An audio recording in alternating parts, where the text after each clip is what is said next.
Welcome to The Collective, where every conversation ignites a new perspective. Join us as we delve into the journeys of remarkable individuals, explore the art of growth, resilience, and the power of a shared mission as we strive to be better together. Hey everybody, welcome back to The Gold Mine. We have another fantastic show for you today. I am stoked. We got Stu joining us for the first time, and Shaun and I are here. We're going to have a great conversation now. While I am excited, y'all should be too. Do the things, like the show, subscribe to the channel, hit the notification bell, do all that good stuff. Get your emails when this goes live, which of course, Wednesdays for The Gold Mine and Fridays for The Collective. If you have any thoughts, questions, comments, anything at all, put them up in the comment section. We can hit those throughout the show. And other than that, make sure you signed up for the Reinforcement Loop, our weekly newsletter. That way you can stay in the loop with all of the information that we go over. Other than that, let's dive into it. Stu, you're up. 10 to 15 seconds. Who are you? Where you come from? All that good stuff. Hey, man, I'm Stu Smith. I live in Severna Park, Maryland, right outside of Annapolis.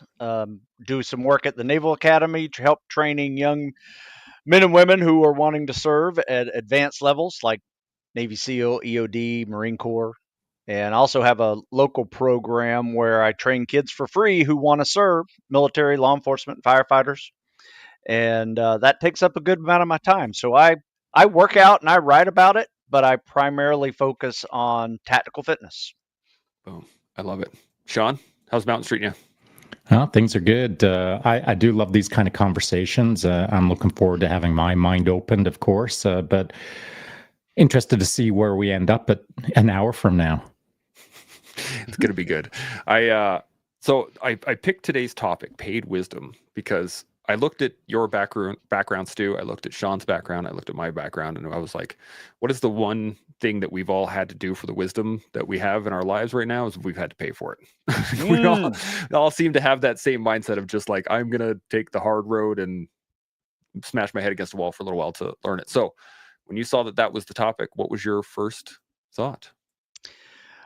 Well, I think we all kind of have the hero's journey. And yeah, it's just a literary term that, basically any movie out there is a hero's journey. Take Star Wars, you start here, you got this goal and you hit rock bottom and you think everything's going to fall apart, and then you climb your way back up and you reach your goal. That's just a really poor analogy of what that is. But I would say when I saw that, when I was 18 years old and knew everything, that was my problem, right? I had some ability, but I didn't have any wisdom whatsoever, like I thought I did. And I showed up to the Naval Academy, 18 years old, right out of high school. My goal was to be a F-14 pilot and play football, and I wound up doing neither. And in the process, I failed my first fitness test. I was failing out of chemistry and calculus. And by Thanksgiving, I was really wondering what just happened. All right, because I went to the Naval Academy, great student in high school, played 3 sports every semester, worked a full-time job in the summers, and just never stopped doing stuff. And all of a sudden, I was having some real imposter syndrome. And I realized real quickly I had to figure out what I needed to do to get there, or to get through there. I had done everything possible to get to the Naval Academy, but I didn't do any research, any effort whatsoever on understanding what it took to get through there. And I tell people this all the time, especially with tactical fitness, there are 2 phases.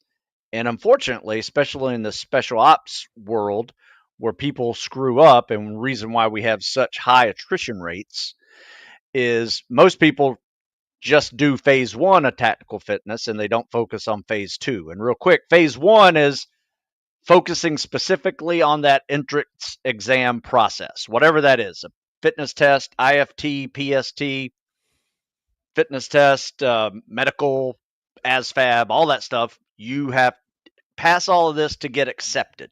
And that's usually where most people stop, and they don't do phase 2 of tactical fitness, where you focus on the actual events of your future selection course or boot camp or academy and things like that. And then they wind up having this horrible weakness they left exposed, and they're either injured or they're failing to meet the standard, or they just realized they were in way too much over their head and they quit. So that was where I was at 18 years old about Thanksgiving. And I just remember my mom saying, why don't you just come home? This is horrible. And I was like, I can't quit. And it wasn't even a thought. It was just a reaction. And then she goes, well, quit crying and let's figure this out. And that's really what it took. It took me realizing that I need to figure this out. And I needed mentorship. I needed to learn what study skills were. I needed time management, all of those things. And I eventually turned myself around and was able to play a fun sport, rugby, for 3.5 years and become a Navy SEAL after graduating the academy. And this is it's really interesting because it seems like to pay for your wisdom, you have to pay with your ego a little bit. I think you gotta let go just that little bit of the veneer, especially at 18, where you think you know everything, and it'll send you different interesting places. Shaun, you got any thoughts? Yeah, so I'm going to paint the picture of two different individuals. So Stu is one, and I'm the other. And so Stu, everything they just said is super legit for a big chunk of the population. And I want to talk about the population that is now a modern population who has access to the understanding of what's required moving into these various careers, these various trajectories, which, by the way, didn't exist when I graduated high school in 1982 because the internet didn't exist. And so I didn't know what was required. No one told me. I showed up and I actually didn't have a path forward. I didn't know what I was doing mostly. But what I did know is that I was going to freaking quit. So to your book, never quit attitude, that's about all I had going for me. Because I showed up, I was a skinny, underperforming kid, weighed about 135 pounds, thought I was pretty stupid, was almost failing out of high school. School didn't work for me, but I found my way. I found my way to get smarter, better, bigger, faster, stronger, all that good stuff. But mostly, I didn't quit. And so the system that I entered into that I barely understood is what created me today to some degree. And so I want to just raise a little subject here that kind of puts an idea in between what Stu just said and what I just said. Not that they're direct opposites, but this sort of sweet spot in the middle ground. I saw a post this morning just before I jumped into this. It's someone who follows me, and they made a reference to the only thing that separates people who kick that ass and people who don't is that they freaking kick that ass, whether they believe in themselves or not. They just get to work, and more often than not, it's in the silence, and do the hard things without the rounds of applause. And over a period of time, months, years, whatever the case is, results start to show up. But the trick is, everyone wants the results now. And so the idea being that, I'm not a big deal. Stu's not a big deal. Chance is not a big deal. None of us are, in context of people who loosely could be termed as big deals. But we're big deals in the sense of what is kind of the normative values out there of people who are just completely lost and have produced very little in the way of outcomes. And so I want to today speak a little bit throughout the podcast to the folks who are in the sweet spot middle ground of they're not sure how to do it. We've got some contrasting sort of ideas, as it were, as to how to do that. And let's maybe shape up the podcast to some degree to speak to those people, perhaps. I like it. So let me ask you this. I have a question on this. And before I do, I just want to jump in here. Mike Dennis said, "Morning, gents. Good to see you, Mike." Something clicked in my head a little bit when you were talking about your backstory there, Shaun, and you were saying that you thought you were stupid. You're an underperforming kid. I wonder how much that played into just a general lack of ego and constantly looking to learn from those around you, versus I feel like I had a pretty similar attitude coming out of high school. I felt like I was doing well to Stu there. I felt like I was active. I felt like I was playing sports. I was doing all right in school. These things I felt good, which gave me a bit of an ego. So when I went into the military, I didn't really think I needed to learn anything. I just had to do what they told me. And that affected my career later. But I'm wondering, Shaun, I want to come back to you just quickly on this. Do you think that played into it? Just like thinking that you, at the time, thinking that you were stupid, played into your lack of ego going through the process? Well, it's a great question, and I think that there is something to that for sure. Because, like I said, I thought I was pretty dumb, and it's only because like teachers kind of indicated that I was dumb, and it's just because I didn't like school, man. The system didn't work for me. How they taught is not how I learn, and so as it turns out, years later, I got tested. I've said it before in a couple of podcasts that my IQ is genius level. I just had to learn how to use it. And school wasn't teaching it to me. You know what taught me? The military taught me how to use it. They taught me ways that I could work within a system to produce outcomes that became notable enough that I actually started to believe in myself.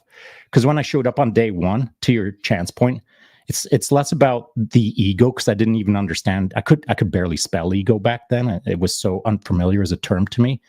But what I did have was a redonkulous imposter syndrome, which I still have. And so I showed up and I thought, and I'll loosely frame this out as I got to prove myself, but not just prove myself to them. I got to prove myself to me.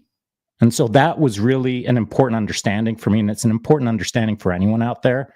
The important distinction between I'm not trying to show you what I'm capable of. I'm trying to show me what I'm capable of. I am my own biggest competitor. If I stand on a start line on anything, I'll look at everyone around me and think you're all going to get it. But you know who's going to get it the most? Me. And so I'm always my biggest competition, to prove to myself that I belong where I am, and to demonstrate to myself that the next breath that I take is worth taking. And so it's a bit of the imposter syndrome that I have is I've learned to use it as a lever or as a tool, as a weapon to some degree. But these things that I learned as a young man through the process of the military, as it were, I have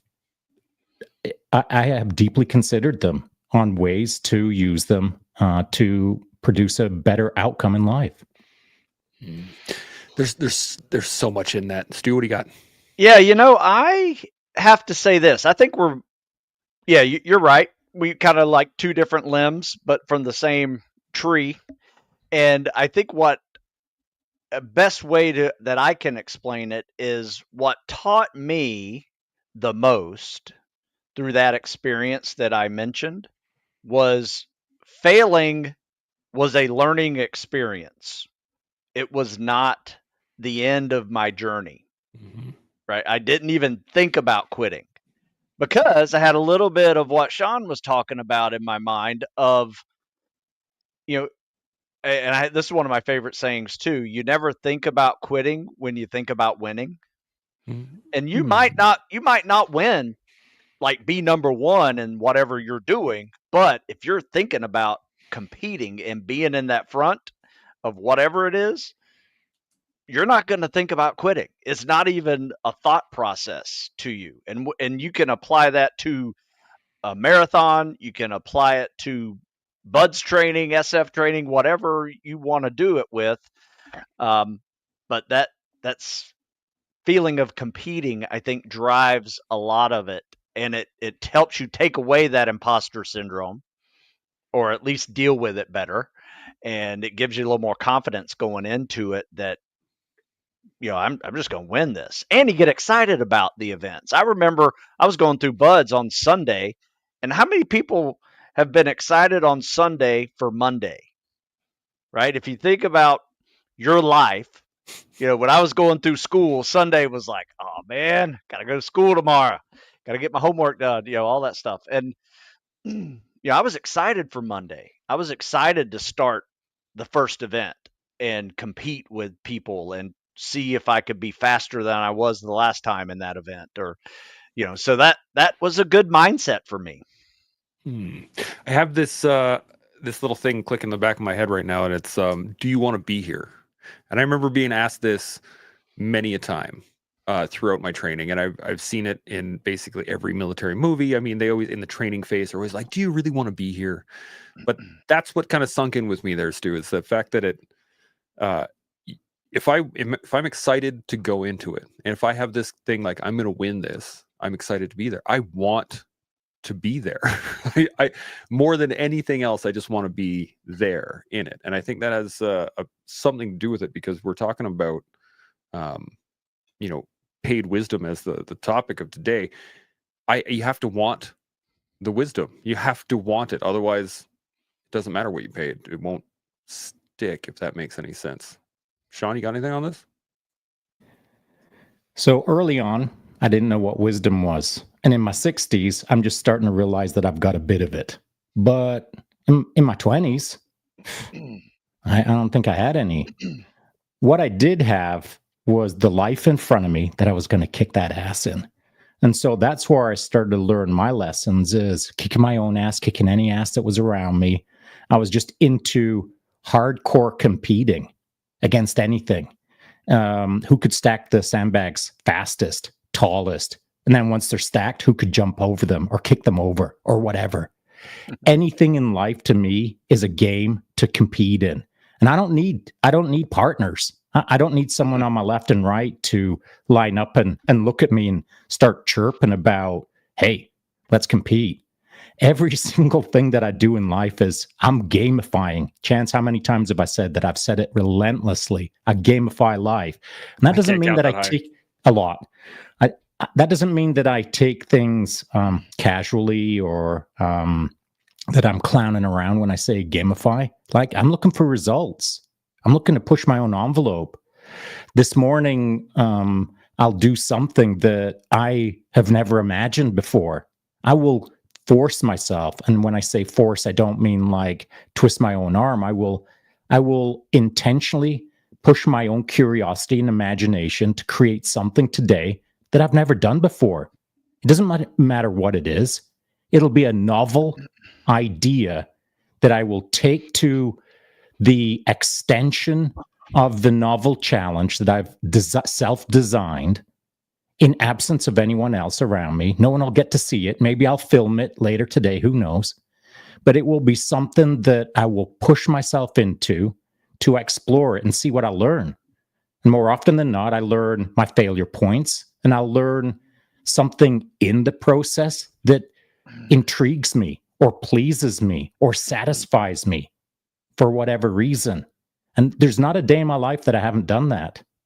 And further to your point, Chance, the idea of wanting to compete, when I was coaching high performance athletes around the world, predominantly in 24-hour solo mountain bike races, the athletes that I was coaching, it was my job. I set sort of a metric for myself that athlete needed to be like so velociraptor keen to get that starting gun firing off that 2 or 3 days prior, they just wanted to kick doors open to race. They wanted to smash things to race. They wanted to unwrap the Christmas present the day before. So when they stand on the start line, it's done. Like, they are so in the game that they are chomping at the bit for the game to be afoot. And so if you can't get yourself on a start line in life where you want to kick that ass, it's time to flip your script. It's time to figure out a different way to lead your life. So Stu, as an example, being the guest today, from what I know of Stu, and it's only been kind of 24 hours that I've been looking at what Stu's been creating, Stu has a body of work that anyone, if they were keen to start kicking ass today, they could hit up Stu and get after it. But you require triggers in life to believe that you're in the game. And Stu, I see, as like a trigger. The moment that you engage with Stu or anyone like Stu or anyone who's in the game of kicking ass, you just pulled a trigger and sent one down range. You're now in the game.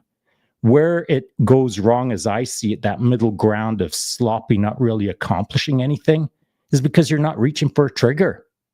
Once you reach for a trigger and pull it, now you're freaking in it. And that I really do believe is what most people need to do. Stu, you got anything on that? Yeah, I agree 100%. In fact, I was hoping this topic would come up whenever I heard your story compared to my story, but while I was a teen, because I knew there'd be common denominators, and I wasn't sure where it would go, but it's obvious that competing with that mindset and never even thinking about quitting because it's not even an option. It was just you were going to deal with the pain and the discomfort and being out of your comfort zone uh, to get whatever you needed to do to finish and to be a winner, top 10%, whatever you needed to be that, the level of ability that was required. And no, I'm glad we found that, because that's an important mindset that I think a lot of people don't have. And you don't need to be an athlete to have it. I mean, it helps to be an athlete, I think, to have it. But, anybody can be fit. You don't have to be an athlete to be fit. And so I try to coach a wide variety of people, whether it is from the young athlete that wants to go spec ops, or it's the older person who spent the last 20 years focusing on his family and his business, and now he's kind of let the physical side go, and he's got doctor's appointments and heart issues and things like that. So now we have to recalibrate and get him moving in that same mindset that he had before. But yeah, it's all the same coaching, if you ask me. So this kind of brings up something I want to ask you guys this question. Don't you have to be an athlete? Because I think, and to be fit, you have to be an athlete. That it's in my mind, and I don't mean you have to have been an athlete, but Right. if you want to be fit, you're going to turn yourself into an athlete. That's the whole point, is it not? I think that's a chicken before the egg type of discussion. Okay. But I would say that, I have seen many people get through very hard spec ops level training who did not play sports when they were younger. But that doesn't mean they weren't an athlete. They just weren't athletic. Right. But so I just say he's a non-swimming athlete that I have to teach how to swim. Right. Yeah. And, so it depends on how you really frame that term. But, some people are horrible, playing with a ball. Right. But they're great on a cardio machine or running or rowing or, whatever it's swimming. That doesn't make them less of an athlete, I don't think. But I think to be a tactical athlete, here's where the rub is. Even D1 athletes who come to me and are preparing for a spec ops journey, they come into this journey with exceptional strengths, but an equal and opposite weakness. Because if you're a D1 athlete, what do you need?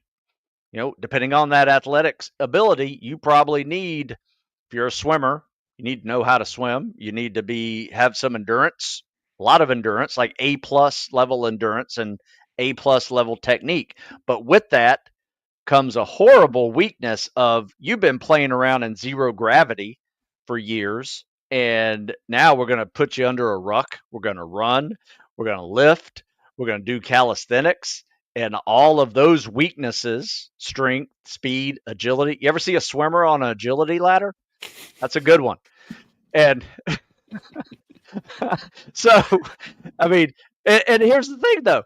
The powerlifting football player has an equal and opposite weakness, too, right? Anything over 100 yards is long distance running for that person. So we have to understand, or I have to understand as a coach, where that strength and weakness is, and help them develop that weakness to a point where when they're going through their training, that weakness cannot be exposed. Because when it is exposed, here's what happens. You now have a choice. And that choice is you don't have enough time to get faster or stronger, but you can get tougher. So you have a choice to either get tougher or not. And you're going to have to endure something a little bit harder than everybody else who didn't ignore that weakness. And that I think that is where a lot of people who go into this world, they try to develop their strengths, they try to break records with their strengths, and then they leave weaknesses undeveloped, and they either become an overuse injury or a failure to meet the standard, or they decide I'm not prepared and I quit. Mm. Yeah, no, that makes 100% makes sense. Shaun, you got any thoughts on any of that? I'd just say that if we're talking about athletes or people who are extremely fit, that's neither here nor there to me. I don't care if someone just rolled off their couch this morning and is like extremely obese and is slack and idle and has no conviction in anything. I don't care. You could be like Jabba the Hutt off of Star Wars. I don't care. Doesn't matter what you are. What does matter to me is how bad do you want it? What's your purpose? What is your why? Because without your freaking why, it's a non-starter. You can push all the barbells, you can swim all the pools, you can jump over all of the high poles, you can do all of the things. But unless your purpose is strong, see you later. I'll see you in the dust. I'll see you in the rearview mirror. In fact, I may never see you again because you'll fall by the wayside. And that's the way it is. That is the way it is. As Stu said, you're trying to develop strengths and trying to reduce your weaknesses. However, at some point, as you step up the scale of demand, or you step up the pyramid of excellence, if we want to call it that, you'll enter into a system. And maybe I'll use Tier 1 Special Operations as an example, selection as the example. You'll enter into a system that it does not matter who you are. You won't have the answer. You won't have the solution. You won't have the parts to figure it out before you showed up. You'll have to figure it out right in the moment. You'll have to see what you actually are. How bad do you want it? How strong was your why? What was your purpose that moment? If your purpose isn't strong enough, frickin' see you later. You're in the rearview mirror. You're now in the dust. I'll never see you again. And that is the way it is. So you start out at the baseline level, the kindergarten level, easy peasy lemon squeezy. You get up to the top, there's no room for error, but errors will show up. And as that error shows up, that's when you get to see what you're made of. And what you're made of is not built in the gym. What you're made of is not built on your front lawn staring at the sun. What you're made of is your purpose, what you have inside. Stu called it grit, which is a great word. And we could end the podcast now and just say, figure out how to get grittier, period. See y'all later. But there's more to it than that, of course. Grit, we're not born with grit. It's created over time. But what will create it over time is a sense of why, the purpose. Why do you want to absorb the struggle, the suffering, the adversity? That's what it comes down to for me when it comes to someone being fit or someone being an athlete. Again, Jabba the Hutt could kick that universal ass if his reason was strong enough. Yeah, I'm sorry to interrupt. Man. I've had a couple of folks who had to lose 80 to 100 pounds before the military would ever take them. Some of them were athletes, like heavy football playing athletes. Some of them weren't. And they wanted it. And you're exactly right. They had a ton of weaknesses. And here's the other kicker to it: patience. They have to be patient with their journey. Then they work on all of those weaknesses. So when that moment comes, I call it the moment of truth, when you're in it hard and it's going poorly. The day has turned to night. You are cold, you're wet, you're sandy, you don't know when the day's going to end, and you know it's like 11 o'clock at night, you're still going, and you know you got to be up at 4:30 in the morning the next day. And that is when the question comes, why am I doing this to myself? Well, that is when you have to have an answer to that. And like you just said, what is your why? Why are you doing this to yourself? It's going to come up. It will come up, I promise you. If you don't have a good answer, you're probably going to come up with one right there that is the easy option. This I saw this clip and I wanted to use it on a podcast at some point. We may still yet, but it was talking about. Actually, no, we used it a couple weeks ago, where the interviewer was like, "Why would you put yourself through this? Why would you keep doing this?" And the response was, "There's a thing inside of you eating you up otherwise." And I just realized that I know so many people throughout my life that have asked that question of other people. Why would you even do that? They look at ultra runners. They look at, all the elite friggin' things. Why would you put yourself through that when you don't have to?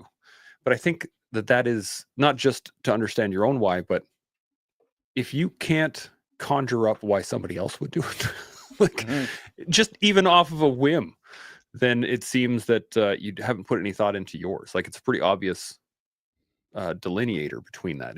If you, because I can see, at least in my mind, when I watch people go through the difficulty of the dive course for the engineers up here, like that is a pretty grueling deal. And I remember sitting there watching those guys going like, man, they must really want to be a diver. It's like watch them get tortured. They must really, really want to be there.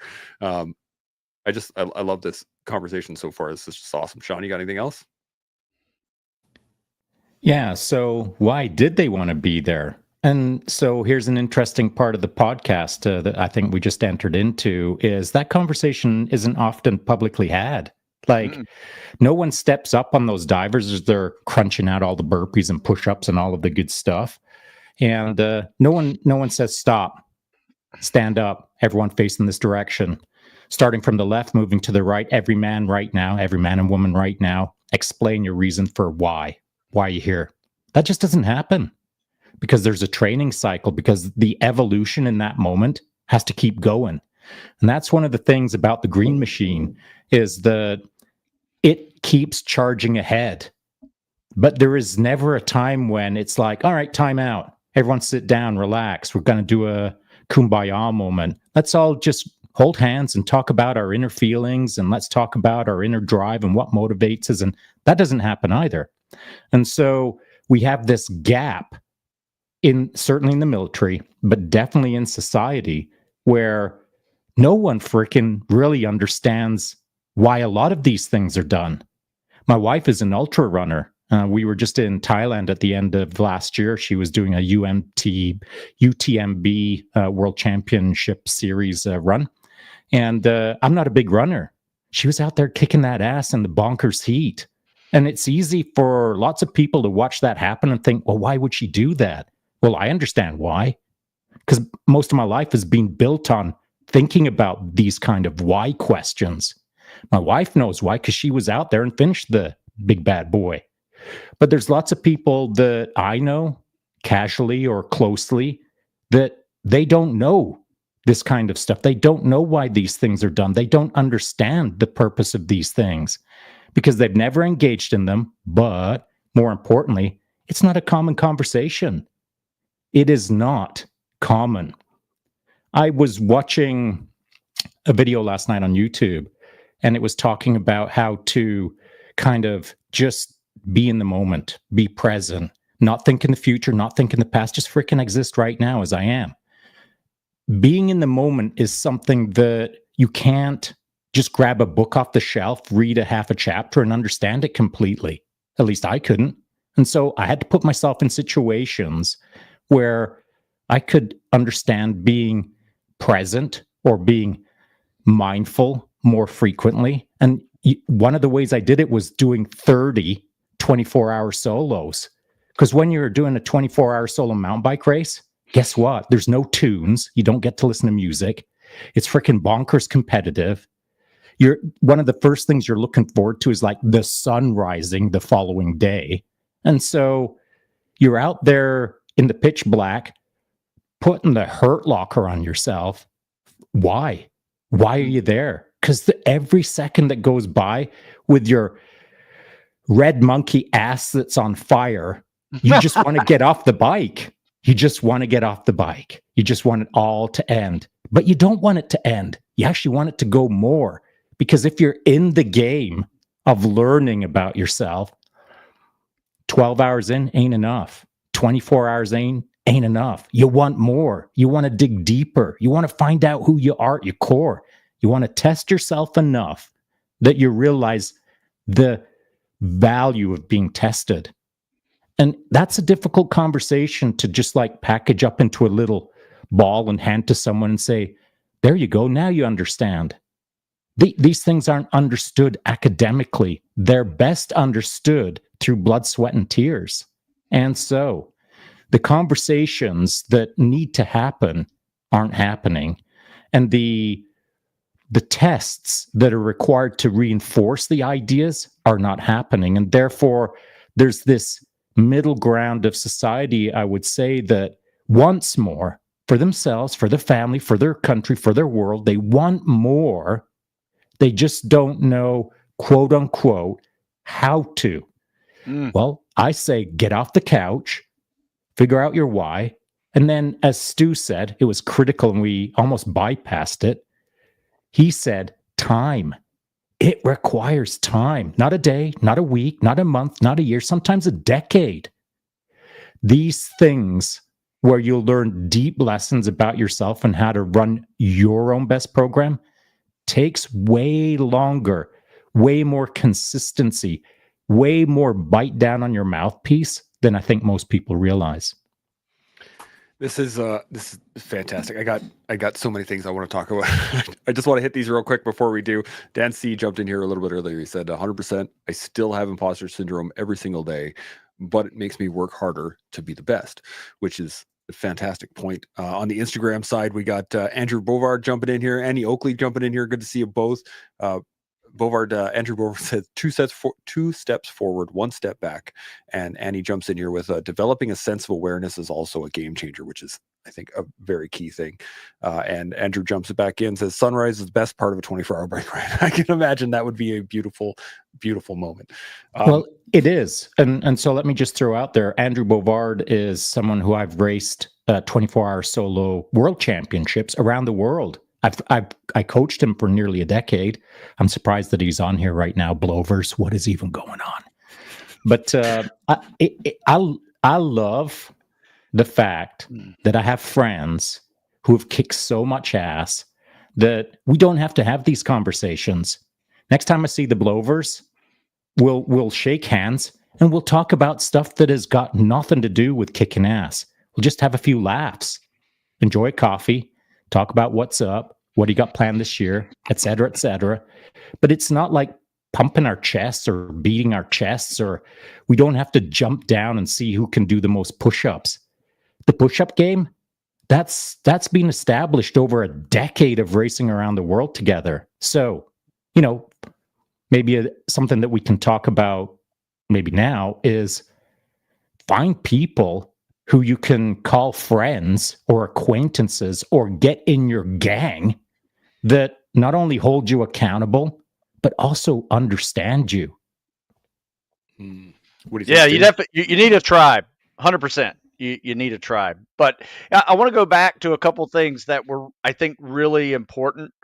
And there's a saying that I've heard a couple of times. If you can't stop thinking about it, don't stop working for it. Okay. So I like that one, especially for the folks that are kind of lost, that they don't know what to do. Like they're not happy with their current situation, but they don't have anything that is resonating with them to even give them a why. Okay. So something I've always tried to do is, I don't necessarily coach a why, but I give them enough reason throughout our sessions to develop a why. And let me just tell you how it starts. Starts off first thing in the morning. Some of them have to travel half an hour, 45 minutes to get to a 6 a.m. start. Not super early, but it's dark in the morning in the winter. And we work out outside. So in Maryland, it's about 25 degrees in the winter most times. So, when you're laying in bed at 5 o'clock, when you have to wake up and you have to get warm clothes on and you have to grab something to eat and you got to get in your car and drive over, half an hour to where we are, depending on where you are. And then you got to spend the next hour and a half out in the cold doing a hard ass workout and getting a little tougher. But I always say you've already created that little scoop of mental toughness just by not hitting snooze, just by getting up out of bed whenever your alarm goes off and you're moving in that direction.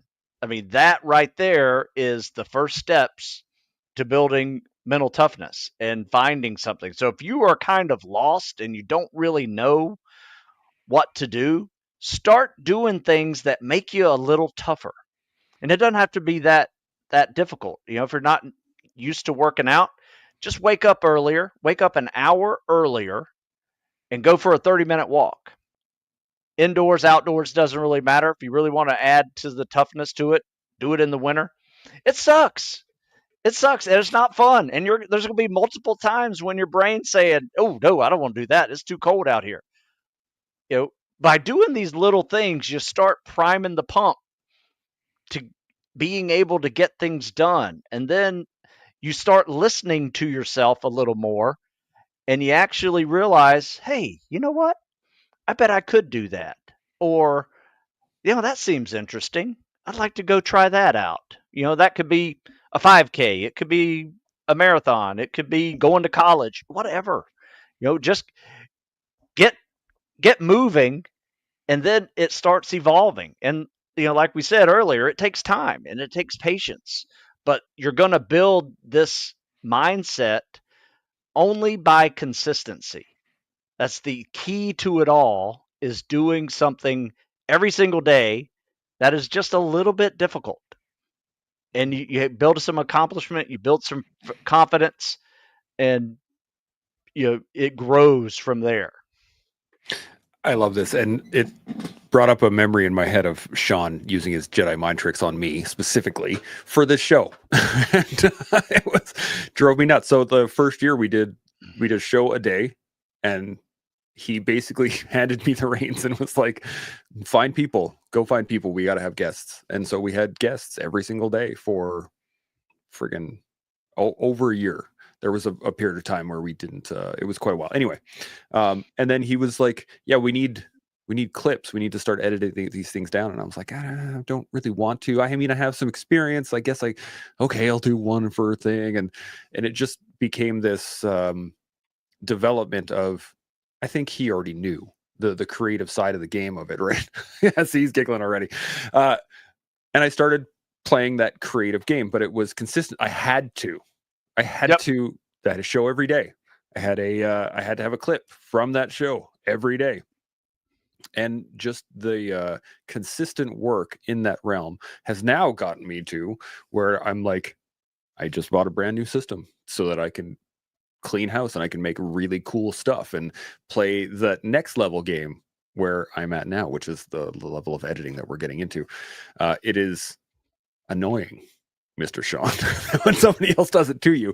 But you're right, how much just the action of doing the thing consistently enough to get you to a point. I had a story with my son actually yesterday. He was playing his trumpet and he was struggling. He was having a hard time. And I got him back up on the trumpet and we did a few things. And I told him afterwards, like, it's going to be hard. It's not going to happen tomorrow. But one day it will happen tomorrow. And you will, like, that thing that you want to be able to play the trumpet really well. You want to be able to play this song, or you want to be able to run that marathon. Won't happen tomorrow. But one day it will happen tomorrow. Shaun disappeared. I think his computer crashed. You got any thoughts on that? No, you're right. I mean, it's one day at a time, and Shaun was very eloquent by saying being in the present. Not worrying about the future with anxiety, not being depressed with the past. It's focusing on today, and there's a lot of ways to do that. We can get ourselves in the present, and with a present mindset. One of my tricks I like to do is to grab something that is either cold or coarse and just rub it between my fingers, and it immediately pulls my brain from like thinking in the past or worried about the future into like, okay, all right, I'm in now. What can I do now to fix what I was worried about? Yep. It just changes your mindset altogether just by focusing on today and getting better today. And you know the old saying, like, get 1% better today than you were yesterday.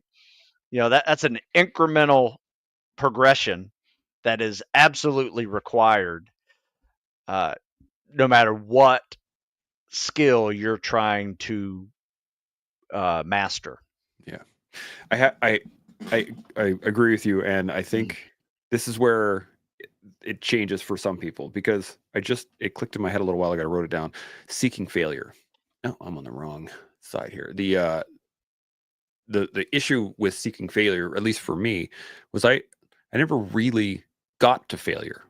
Like even when I went through the military, I never hit a point where I was like I couldn't do what was being asked of me. And throughout my life, I'd always been pretty comfortable with whatever was thrown in front of me, and until I started to fail at things. And this is that's where it started to dig into me, where I didn't understand that that's what I needed to have been seeking to begin with. So, and I thought of it as a kind of a metaphor for working out, is that I'm not lifting weights so that I can do them 20 times. I want to lift weights to a point that I can't lift that weight anymore, that failure point, to understand that that is where my failure point is. And then I can start building it so that the next time I go for failure, it's actually higher. And the next time, and so that testing process of seeking where my failure point is, I think is an interesting aspect to this, because we don't often do that. We just train to build, and rather than seek failure. You know what I mean? Oh yeah, absolutely. In fact, I call this if you're not assessing, you're only guessing. Oh. Right? Because it is all about assessing. So it is part of the process. Everything has an assessment to it, whether it is a weight, it is a distance, it is a time, it is a grade, whatever. If you're not assessing yourself, you're not growing. And then you can take that as, let's say you do poorly. Okay. If you're keeping track of what you're doing, you can now go back 24 hours and say, all right, what did my last 24 hours look like? Well, I didn't sleep at all. I ate like crap. And, I worked out really hard the day before. And then I assessed today and I scored this horrible score. Well, you could put 2 and 2 together and start to figure out, maybe I need to start working on my recovery a little more, and being a little smarter with how I train and when I assess myself. And then, now you have a blueprint of what not to do whenever it's time to assess again. And then you do the same thing when you have a PR, one of the best days ever, and we all have them, right? It's just like, this is my best day ever. I can't believe I did so well. Well, let's take a look back about 24 hours and see what you did. Usually it means you slept well, you ate well, you're hydrated, you have electrolytes in you, and you're well rested, well tested. Boom. Right? It's not a difficult equation, to put your performance and why you're doing well or you're not doing well. But yeah, if you're not assessing, you're just guessing. So it is part of the journey. I like it. I was thinking the concept of failure as well. I mean, we see this all the time within the military, within selection, and that's the point, right? Is you want to go to a perhaps a mental breaking point. You want to bring yourself to that edge, and then see if you will go farther. And I'm liking this to a lot of stuff I do with jiu-jitsu on a pretty regular basis, right? I'm looking to get beat up. I want to find people that can beat me, right? It's not very fun for me to beat up a bunch of white belts because I can't, right? Like that's not an issue, not an issue for me, but that's not fun for me. I want to seek someone that can show me where my failures are. I want to seek somebody that can show me where my faults are. And I really that's what I love about sports in general. You'll see that in anything, right? That's why you play another team. Find where your weaknesses are versus not. And that's, or you race against somebody else, or you're trying to figure out, or using someone else as a bit of a reflection to find your weaknesses, seek that failure. That makes sense. Oh, absolutely. I mean, failure is essential to growth, but it requires a mindset of never quitting. Because if a baseball player who strikes out probably a third to 2/3 of the time, or doesn't get a hit 2/3 of a time, concerned himself with, that strikeout, he's batting 300. That's a successful baseball player. Or the tennis player who loses half the points, but he wins the game, right? You gotta be in the now, right? And put that other one behind, like Ted Lasso says. You gotta be a goldfish, and move on to the next thing. I really enjoyed Ted Lasso quite a bit, and I've told Shaun that he has to watch it, and he is not yet. It's like all of the coachisms that I've gotten from Shaun and from other coaches I know, it is like head on the nail for sure. Shaun, it's good to have you back, man. What's going on? Sorry about that. I hope when my laptop failed, I hope I wasn't locked into place with like a sort of look on my face. No, you just disappeared, and we just ran along, just like it didn't even happen. Yeah, that's perfect. It was kind of funny there. You just you blinked out for a second, so I got a little bit of a startled response. But yeah, so we are getting close up to an hour right now, and I know you got a time you got to make, Stu, so I don't want to hold you too long.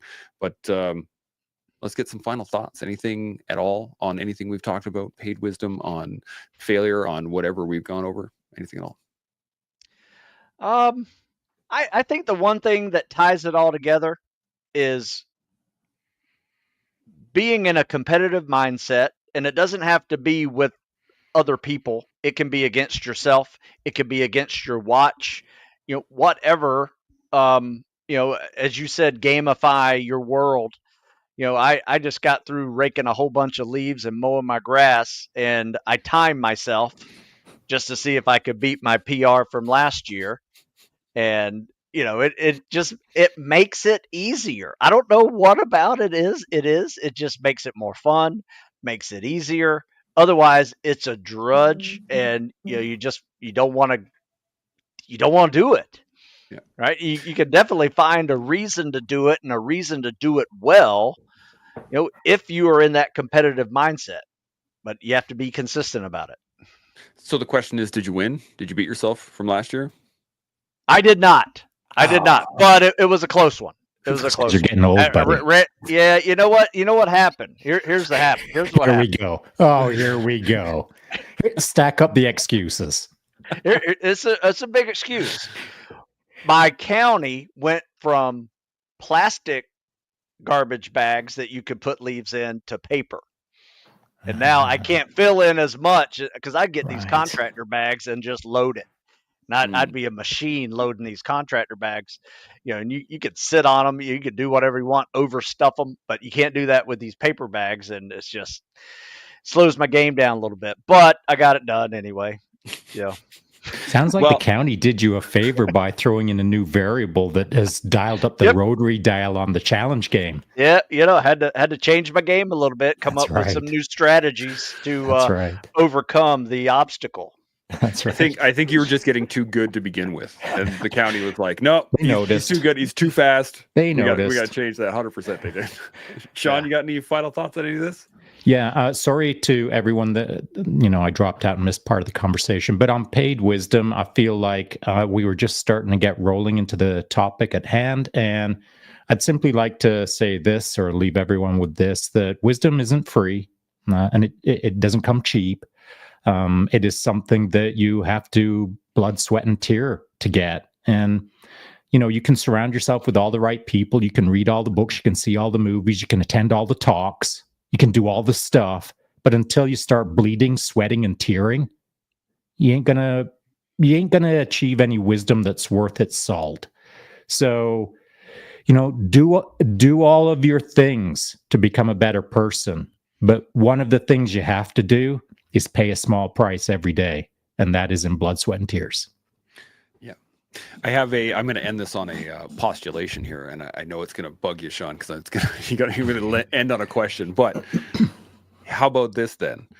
Any wisdom or anything gained without blood, sweat, and tears becomes knowledge and not wisdom. That's not bad. Yeah, so it's not too bad. That's my postulation for It's the not day. bad. I'm going to think on it. But again, Stu, thank you for jumping on, and great conversation, Shaun. Thank you very much. We're going to shut her down for the afternoon, and as we all continue to learn, build, and grow, we'll see y'all next week. Jimo. Thanks everybody for watching and being part of the collective. If this has sparked any thoughts or resonated with you, let us know in the comments. Don't forget to like, subscribe, and share. Your support helps us grow and keeps the conversation going. We'll see y'all next time.